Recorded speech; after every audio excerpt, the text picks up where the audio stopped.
เอามาต่อธรรมะไปนี่ไม่ออกงั้นกับเรื่องของพวกนี้กับถ้าผู้ใดศรัทธาจะได้หลายนี่มันก็ตกไปเป็นเหยื่อของพวกนี้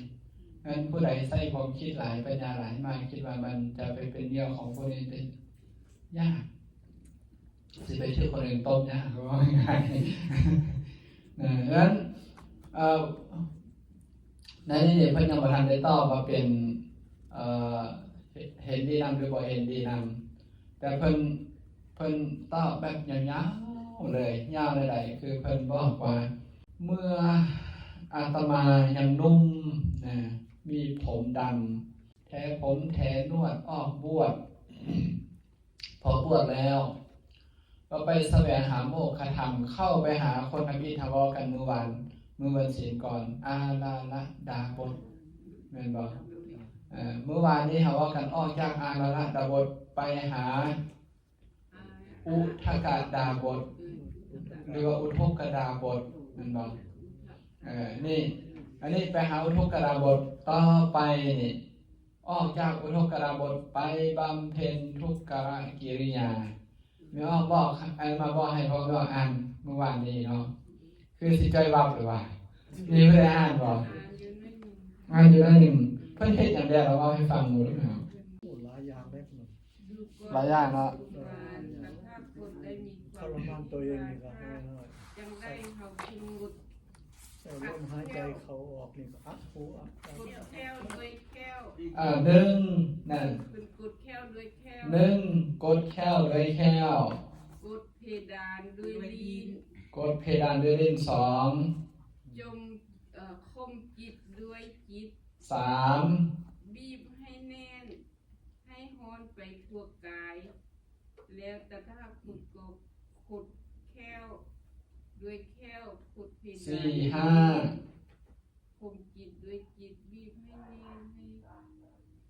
ฮ้อนไปทั่วกายเมื่อตาข้าขุดปฏิบัติอยู่สิ่งนี้เหงื่อก็ไล่ออกจากหลักแร้ดูโกลัสกุมารเปรียบเหมือนบุรุษมีกำลังพึ่งจับบุรุษมีกำลังน้อยกว่าที่หัวหรือที่คอแล้วกดคอบีบไว้ให้มันก็สั้นนั้นเมื่อตะภาพกดแค้วด้วยแค้วกดเพดานด้วยลิ้นคมจิตด้วยจิตบีบให้แน่นให้เฮาฮ้อนไปทั่วกายเมื่อยอมไล่ออกจากหลักแร้ดูโกลัสกุมารก็ความเพียรที่จะทับไปปาลุบแล้วจะย่อนก็ห้าบ่ได้สติที่ตั้งไว้จะฟันเฟือนก็ห้าบ่ได้แต่การที่บำเพียรของตถาคตคือความเพียรที่ทนได้ยากนั่นแหละเสียบแข็งเฮ็ดให้กระสับกระส่ายบ่สงบระงับ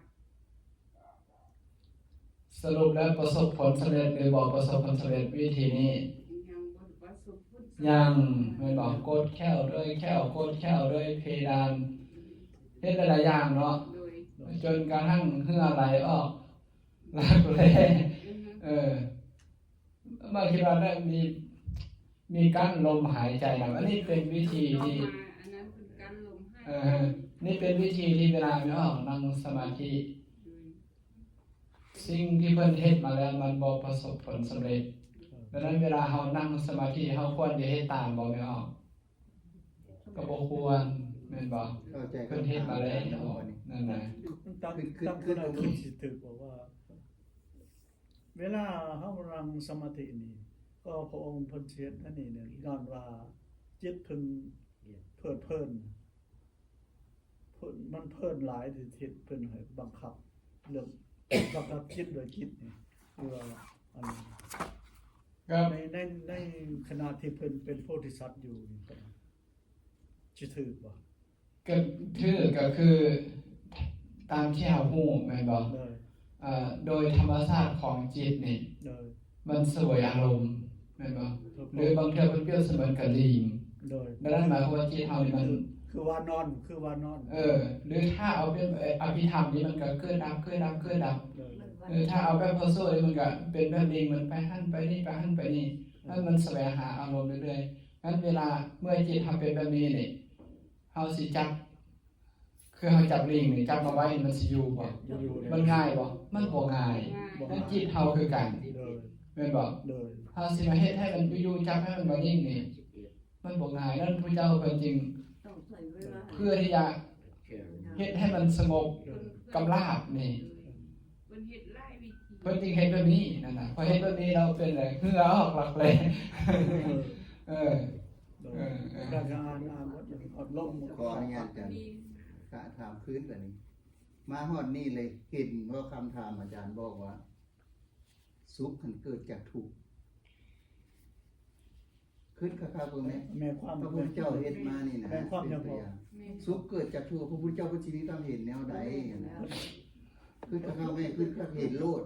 อาจารย์คำถามอาจารย์ แต่เฮ็ดสารพัดเฮ็ดสารพัดจะไปสิได้คนอย่างที่อันทุกข์ก่อนแล้วจึงสิได้ความสุขกับ ก็จะเฮ็ดเมื่อเพิ่นลองสารพัดทุกจนวันนั้น แล้วมันแม่นบ่วันนี้มันได้ความสุขบ่ อันนี้เพิ่นก็ได้ความสุข จะอ้างว่ากินเขา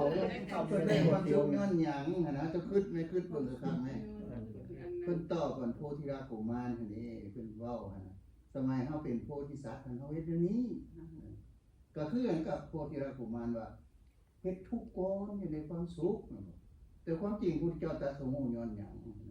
ขึ้นมานี่เห็นโลดขึ้นมานี่บ่เห็นเดี๋ยวก็จัดถาม ก็แม่นแล้วยัง ขึ้นบ่ได้ ยังขึ้นบ่ฮอดแม่ออกราตรี ตอนนี้ของนายกันได้ เวลาอ่านแม่ออกที่คืออย่าพอเพิ่นว่านี่คือพยายามคิดหาคำตอบที่โพธิราชกุมารเว้ากับพระพุทธเจ้าแล้วพระพุทธเจ้าตอบโพธิราชกุมารโพธิราชกุมารนี่บอกว่าบอกง่ายๆคือโพธิราชกุมารนี่บ่เชื่อว่าความสุขเกิดจากความสุขโพธิราชกุมารเชื่อว่าความสุขนั้นจะต้องเกิดจากความทุกข์เท่านั้นทีนี้พระเจ้านี่มาเล่าถึงการบำเพ็ญทุกขกิริยาเมื่อกี้นี่ไม่ออกที่อ่านไปแม่นบอกกดแข้วเลยแข้วกดเฮืองเลยเฮือกเฮ็ดหยังสารพัดจนเฮือไหลออกข้างแห้งคือคนเฮ็ดให้บีบหัวเป็นอะไรทรมานสรุปแล้วทรมานนี่ มีความสุขบ่ สุขหรือทุกข์ ผมก็ได้ความสุขบ่บัดนี้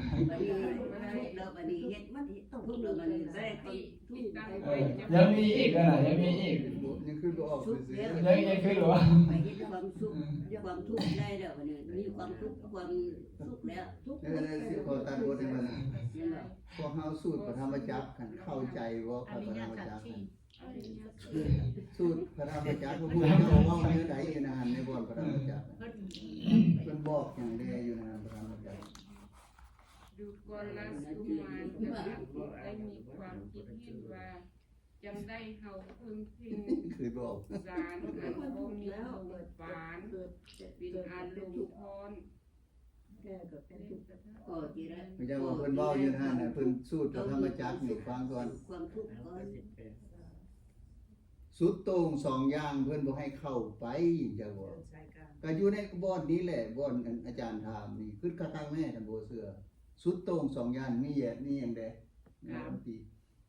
การโมโนโซยุโคโอยัง มันที่ออกอยู่มัน เกี่ยว มันเป็นนั้นอยู่นี่ใจนี้แหละแต่มันหัน แล้วพวกเป็นอ่านไปก็อ่านไป บ่ต่อให้หรอก อ่านไป ก่อนละสุมานแต่ถ้าคนได้มีความคิดเห็นว่าถ้าจังได้เฮาพึ่งเพ่งสารอันบ่มีลมปราณเป็นอารมณ์ทอนแล้วแต่ถ้าขุดกบกันลมอาซาสะปัสสาสะทางปางปากและทางดัง การพลมหายใจของนั้น กันลมหายใจ เข้าออกกูแน่อา เมื่อ สา แต่ สะ ถ้า เข้า ขุดกันลมอาซาสะปัสสาสะทางปากและทางดังเสียงลมที่ออกจากซองหูทั้งซองดัง เลือประมาณเปรียบเหมือนเสียงสูบของสร้างคำที่กำลังสูบอยู่ดังเลือประมาณสั้นได้เมื่ออาตะทาคตกันลงอาซาสะปัสสะซาทางปากและทางดังเสียงลมที่ออกทางสองหูทางสองข้างก็ดังเลือประมาณสั้นนั้นดูกอลัสกุมารก็ความเพียรที่ตถาคตบำเพ็ญแล้วจะย่อยอนก็ห้าบ่ได้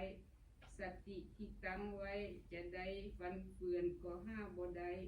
แต่กายที่บำเพ็ญเพียรของตถาคตผู้ถือความเพียรที่ทนได้ยากนั้นแลเสียบแข็งคิดให้บ่สงบระงับแล้ว เป็นอะไรประสบความสำเร็จบ่ยังแม่นบ่ ยังบ่ทันได้เฮ็ดทุกอย่างแต่ยังบ่ทัน ได้ ได้ อันน่ะ ยัง ยังบ่ได้ปัญหายัง การลมหายใจก็กั้นแล้วเนาะ โดยจังไหนก็ ทรมานก็ทรมานแล้ว มีความสุขบ่มีความสุขย้อนบ่เอามีความสุขย้อนกั้นลมหายใจบ่ ยังบ่มีความสุข มีความทุกข์เนาะทรมานมีหยังอีกเฮ็ดหยังอีกบ่เอา ยังมีความทุกข์เบิดนี่เพิ่นเฮ็ดมานี่ ก็ลัสกุมารและทาคตได้มีความคิดเห็นว่าถ้าจังได้เฮาพึงพิงสารอันบ่มีลมปราณเป็นอารมณ์ทอนแล้วตถาคตจึงกันลมอัสสะสะทางปากและทางสองหู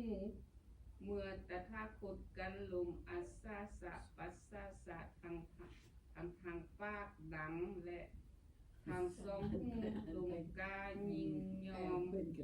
เสียบแข็งหัว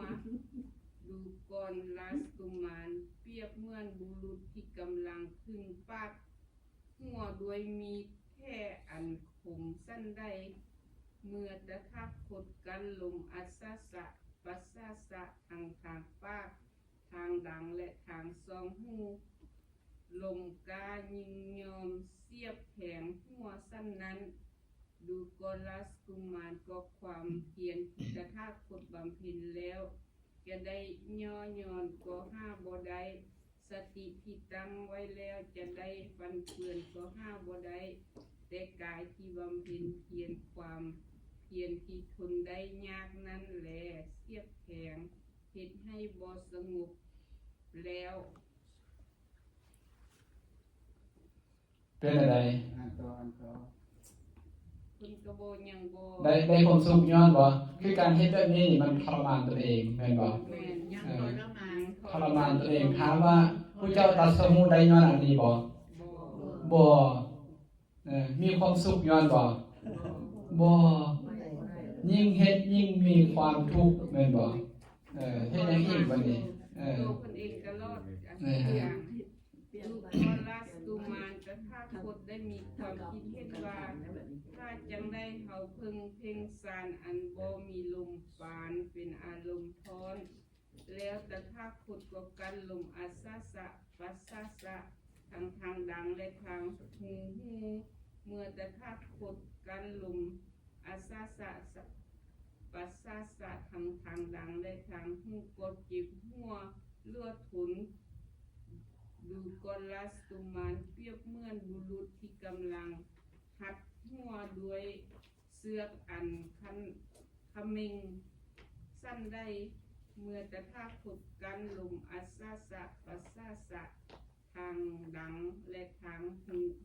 ก็เจ็บหัวเลือดถุนสั้นนั้นดูกอลัสกุมารก็ความเพียรที่ตถาคตบำเพ็ญแล้วจะได้ย่อยอนก็ห้าบ่ได้สติที่ตั้งไว้จะได้ฟันเฟือนก็ห้าบ่ได้แต่กายของตถาคตที่บำเพ็ญเพียรคือความเพียรที่ทนได้ยากนั้นแลเสียบแข็งเฮ็ดให้บ่สงบระงับแล้ว ยังอีกแม่นบ่ โดยยัง ทรมานเนาะ ทรมานดู มีหยังอีกเฮ็ดหยังอีกบัดนี้ ดูกอลัสกุมารได้มีความคิดเห็นว่าจังได้คิดเห็นว่าถ้าจังได้เฮาพึงเพ่งสารอันบ่มีลมปานเป็นอารมณ์ทอน แล้วตถาคตกันลมอาสาสะวัด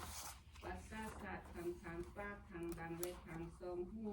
เมื่อตถาคตกันลมอาสาสะปัสสาสะทางทางดังทางปาก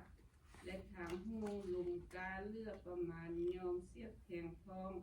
ดูกรลาสกุมารเปรียบเหมือนเท้าโคขาดลือลูกมือเท้าโคขาดผู้สำนานถึงปาดทองโขด้วยมีดปาดโขคมสั้นได้เมื่อตถาคตกันลมอาสาสะปัสสาสะทางทางปากทางดานและทางสองหูลมกาเลือประมาณยอมเสียบแผงทองสั้นนั้นดูกรลัสกุมารก็ความเพียรที่ตถาคตบำเพ็ญแล้วจะได้ย่อยย้อนก็ห้าบ่ได้สติที่ตั้งไว้จะได้ฟันเฟือนก็ห้าบ่ได้แต่กายที่ตถาคตบำเพ็ญเพียรคือความเพียรที่ทนได้ยากนั่นแลเสียบแผงเหตุให้บ่สงบถ้าสงบระงับแล้วอันนั้นทรมานทางกายคนทุกอย่างก็ยังบ่มีความสุข ยังบ่มีความสุขเนาะ โดยมีความสุข เฮาใส่แมว ฮอดอันนี้แหละฮอดอันนี้หน้า16 หน้า16ว่า เลย แม่ออกลองมาอ่านใบนี้มาอ่านหน้า19 เขาหน่อยอ่านพอหนา17 มาอ่านหน้า19 หนา17นี่ก็ทรมานตัวเองกินสมัยถั่วเขียวสมัยถั่วฟูสันอะไร เรียนมาหน้า19อาจารย์ก็ได้อ่าน หน้า19 สามสามหาเป็น ย่อหน้าเอาไหน นับแต่สามสามหาไป 335แต่ข้อย่อหน้าหน้า19นี่ ดูกรลัสกุมาร ลองอ่านเบิ่งดู อันหน้า335นี่ว่าดู เปลี่ยน หน้า เปลี่ยนกันอ่านก็ ห ได้ น้า ข้อ 19ข้อ335หน้า มัน5อันนะ5335นี่3 พระราชกุมารอาตมาภาพได้มีความคิดเห็นว่า ข้าจะบ่อ่านก็เปลี่ยนผู้ใหม่ ส นะ มณะหรือสมณะถามเรา เอาพี่มาเลยไม่ออกทันที โดย เอาดูกรลัส ดู กุมาร กรลัสกุมารอาตมาภาพได้มีความคิดเห็นว่าเขาชื่อได้อยู่เมื่องานวันประมงคุณของเท้าสักกะยะผู้พระบิดาเขานั่งอยู่ถึงโฮมไม้ว่าอันเยือกเย็นสงัดจากกามสงัดจากอกุศลทำบรรลุปฐมฌานมีวิตกมีวิจารมีปิติและสุขเกิดแต่วิเวกอยู่ทางนี้แลนอพึงเป็นทางเพื่อตัดสหูอัตมาภาพได้มีความหูสึกอันแล่นไปตามสติว่าทางนี้แหละเป็นทางเพื่อตัดสหูอัตมาภาพได้มีความคิดเห็นต่อไปว่าเขาจะย้านแต่สุขซึ่งเป็นสุขเว้นจากกามเป็นเว้นจากอกุศลธรรมบ่และมีความคิดเห็นต่อไปว่าเฮาบ่ย้านแต่สุขซึ่งเป็นสุขเว้นจากกามเว้นจากอกุศลธรรมแล้วการที่บุคคลผู้มีกายจอยพร้อมเลือกเกินแนวนี้จะฮอดความสุขนั้นบ่แม่นเฮ็ดได้ง่ายถ้าจังได้เฮาพึงบริโภคอาหารยากคือข้าวสุกข้าวนมสดทอนอัตมาภาพจึงบริโภคอาหารยากคือข้าวสุกข้าวนมสดก็สมัยนั้นปัญจวัคคีย์ภิกขุบำรุงอัตมาภาพอยู่ด้วยหวังว่าพระสมณโคดมจะบรรลุธรรมได้ก็จะบอกธรรมนั้นแก่เฮาทั้งหลายนับแต่อัตมาภาพบริโภคอาหารยากคือข้าวสุก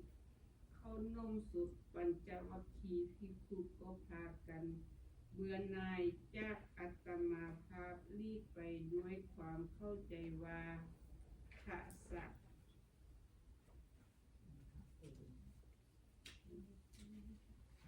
ขะสมณะโคดมเป็นผู้มักไล่คลายความเพียรเวียนมาเพื่อความเป็นผู้มักไล่ซะแล้ว มากลายมากๆนั่นต่อ ข้อ เมื่ออาตมาบริโภคอาหารหยาบมีกำลังขึ้นแล้วก็สงัดจากกาม สงัดจากอกุศลธรรมทั้งหลาย บรรลุปฐมฌาน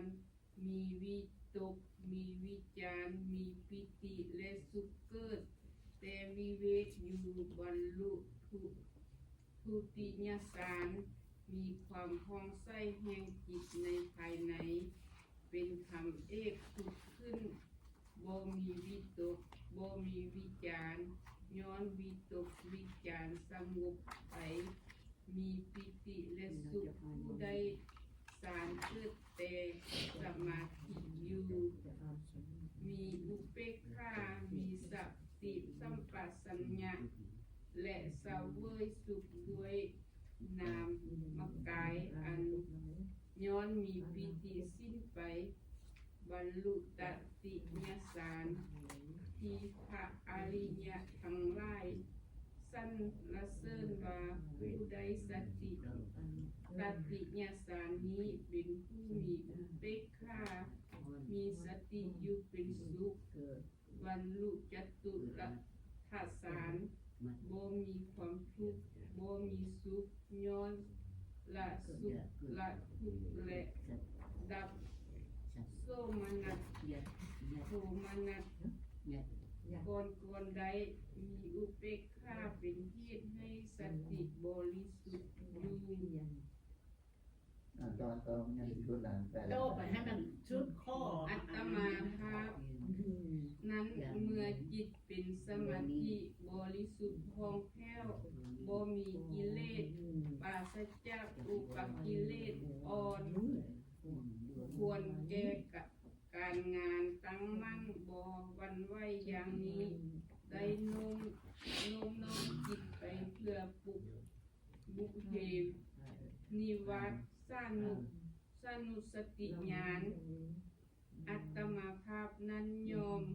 ระนึกชาติก่อนได้เป็นอันมาก คือระนึกได้ชาติหนึ่งแดสองชาติแดและต่ออัตมาภาพนั้นยอมระนึกครึ่งชาติก่อนได้เป็นจำนวนล่วงหลายพร้อมทางอาการพร้อมทางอุเทศด้วยประการสนี้ดูกรลาสกุมารนี้เป็นวิสาทิตที่หนึ่งที่อาตมาภาพได้บรรลุแล้วในปุถุมยามแห่งราตรีอวิสาคือกำจัดแล้ววิสาเกิดขึ้นแล้วความมืดทึกกำจัดแล้วแสงสว่างเกิดขึ้นแล้วแก่อัตมาภาพผู้บ่ประมาทมีความเพียรมีตนทรงไปแล้วอยู่ คือหลวงพ่อวันนี้คือเรียนแล้วก็อาจารย์เพิ่นถามเพิ่นถาม เพิ่นละ ความสุขนะความสุขมาจากไสก่อน เดี๋ยวนี้ให้เพิ่นเข้าถึงเพิ่นพระพุทธเจ้าบ่จัง เบื้องต้นนะกำลัง กำลังเคลื่อนเขา แปลว่าเมื่อเพิ่นเศร้าเพิ่นปะหมดความทุกข์ที่เพิ่นไปเฮ็ดนะสิ่งที่ทรมาน แล้วเพิ่นกลับคืน ก็มาก็มันบ่ถูกกับภาษาที่โพธิราชกุมารนั้นเว้าว่า มีความทุกข์แล้วจังมีความสุข แต่ว่า แต่จริงมันบ่ถูกอันนั้นน่ะพระพุทธเจ้าเฉพาะเพิ่นพอเพิ่นได้เว้าไว้ว่าแต่สมัยเป็นโพธิสัตว์คือกันกับโพธิราชกุมารแต่ว่าเดี๋ยวนี้มันเปลี่ยนแล้วความเห็นของเพิ่นต่างแล้วนี่ต่างบ่ไหนนี่นะอาจารย์เ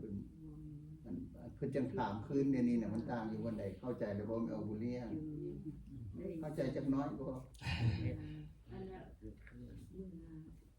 มันก็มีแถวนี้มีแถวหนึงเด้เพิ่นอธิบายว่าอันน่ะเพิ่นได้เกิดอีหยังก็อ่านแถวนั้นอีกบ่รู้ อันใดเจ้าใด แถวที่ว่าเพิ่นนั่นน่ะเพิ่นอีหยังยังพออธิบาย อธิบาย อธิบาย อธิบาย อธิ ได้ บาย ที่ อ่าน ยาก ในกลุ่มอ่านในกลุ่ม อันนี้แล้วเจ้าใด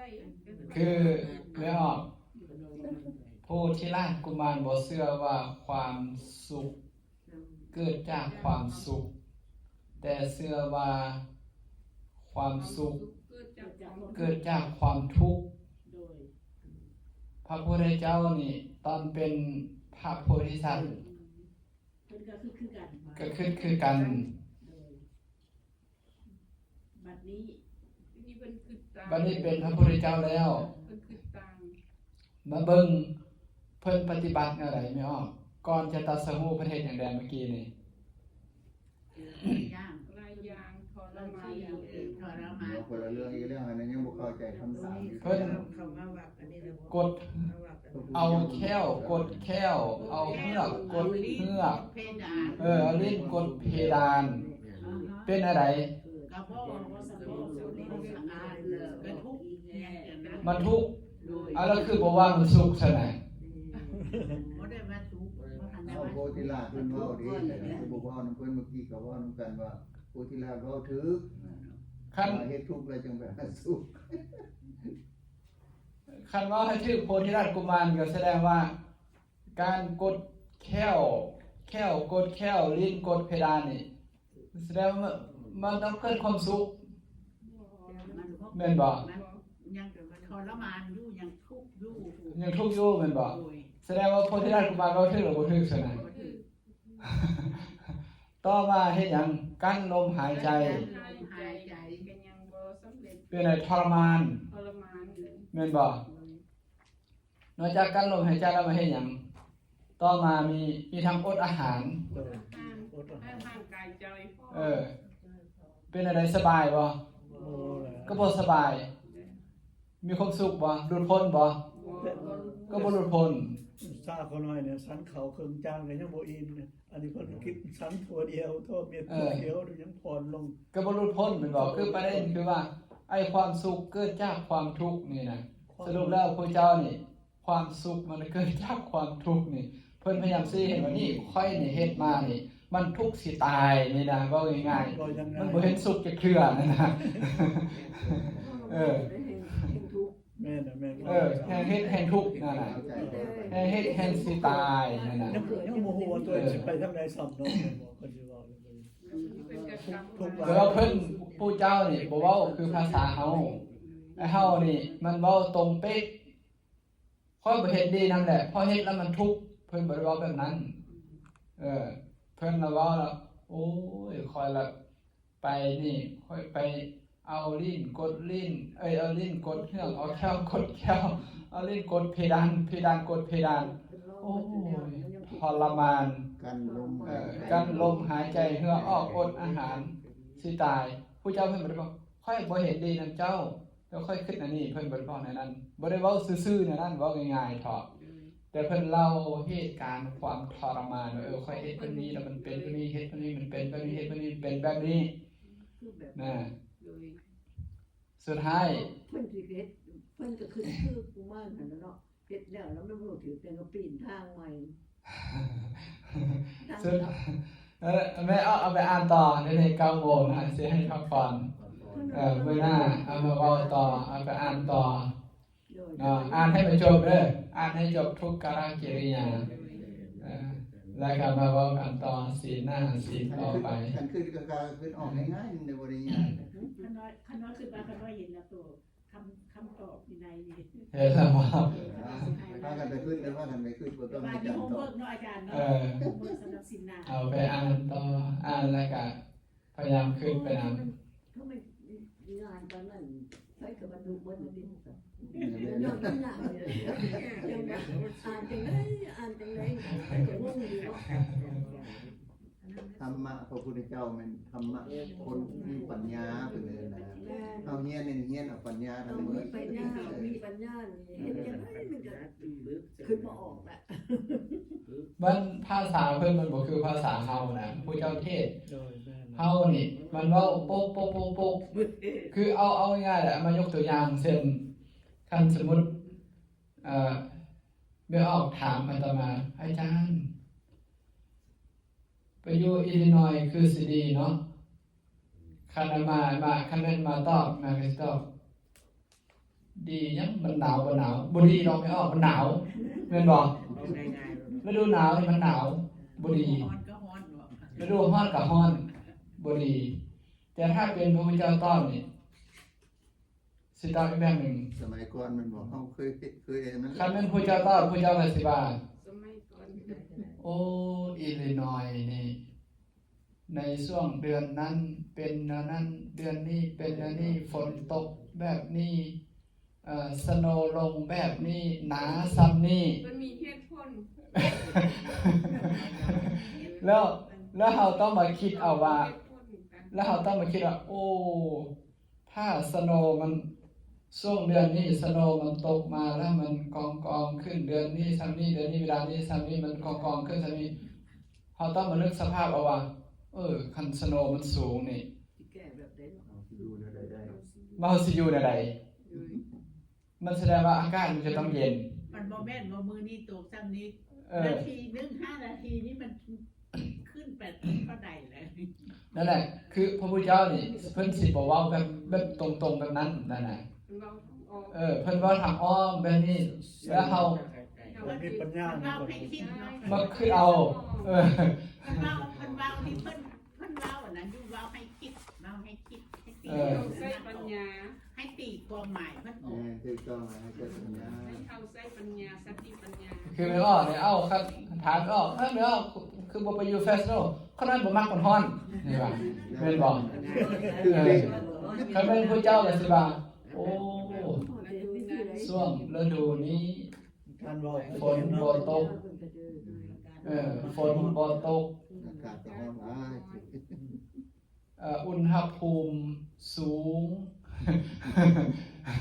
แม่นบ่ฝนบ่ตกอุณหภูมิสูง ในความร้อนเขา พอมาฮอดช่วงเดือนนี้ อุณหภูมิตกต่ำสิ เนาะ ทีนี้คนเฮาคันเฮาบ่ฮู้นี่สมมุติเฮาบ่ได้เรียนหนังสือนี่เฮาก็อุณหภูมิสูงมันคืออีหยังวะอุณหภูมิต่ำมันคืออีหยังวะทีนี้ถ้าเฮาไปเรียนหนังสือหน่อยนึงนี่สมมุติอุณหภูมิติดลบสิเป็นจังได๋สิแข็งตาย แต่ถ้ามันขึ้นไปจากประมาณ100ปลายเลยซึ่งห้องตายมันบอกได้ด้านเฮาถ้าเพิ่นว่าอุณหภูมิมันสูงซ้ำนี่สิเฮามันหมายถึงหยังมันหมายถึงร้อนเฮาจึงโอ้คนนั้นบ่ไปแล้วมันร้อน แต่พระเจ้าบ่บอกว่าโอ้บ่ไปแล้วมันร้อนเพิ่นบ่ว่านั้นเนาะเพิ่นบ่ว่านั้นด้วยซ้ายอันนี้เฮาจริงว่าอ่านว่าเรียนคันเพิ่นเว้าซื่อนั่นนี่โอ้มันบ่ต้องยากบ่ต้องมาปวดหัวของเราบ่ต้องยากบ่ต้องปวดหัวอันนี้คือกันเพิ่นเวลาบอกว่าความสุขเกิดจากความสุขเกิดจากความทุกข์เพิ่นบ่ได้บอกโอ้ค่อยเห็นดีนำเพิ่นก็บ่ว่าบ่เห็นดีนำเพิ่นก็บ่ว่าแม่นบ่แต่ว่าเท้าความไปปึ๊บ เนาะเป็นใส่จังออมใส่เป็นการ เอาละเอาซ้ำนี้มื้อนี้ ไป มื้อหน้าเอาต่อเนาะมีหยังถามบ่มีหยังเว้าบ่บ่มีอยากนอนละคิดบ่ออกละปวดหัวหมดเลยอย่าเฝ้าผมง่วงได้เลยง่วงเมื่อกี้